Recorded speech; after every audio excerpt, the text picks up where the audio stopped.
আমার খুব একটা টিভি দেখার নেশা ছিল না, আর কোনো কেবল ছিল না আমাদের। আচ্ছা তা আমি বলছি এটা 98 অবধি আমার কোনো কেবল ছিল না। আচ্ছা। যা ছিল, যা এসেছে 11-12-এ। আমি খুব জোরজার করলাম যে আমি একটু কার্টুন দেখবো, কিন্তু আমার আসলে এমটিভি দেখার ইচ্ছে। বেশিরভাগ মধ্যবিত্ত বাঙালি বাড়িতে আমি দেখেছি আমার বন্ধু বান্ধবদের যে হিন্দি কালচারের থেকে একটু দূরে রাখার চেষ্টা হতো।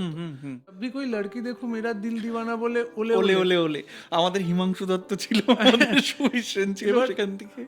আমার ছোটবেলায় ভীষণ ভালো লাগছে, কেন ভালো লাগছে আমি বুঝতে পারছি না আর কি, কিন্তু আমার লাগছে। কিন্তু এই লুকা মতলব আই লাভ ইউ। হ্যাঁ হ্যাঁ, এইসব তো শুনেছি। ইলু মানে একটা বড় রেভলিউশন ছিল আর কি হ্যাঁ। ইলু। কিন্তু বাড়িতে এগুলো অ্যাপ্রুভ করা হতো না, বাড়িতে আমি এগুলো নিয়ে কথাই বলতাম না।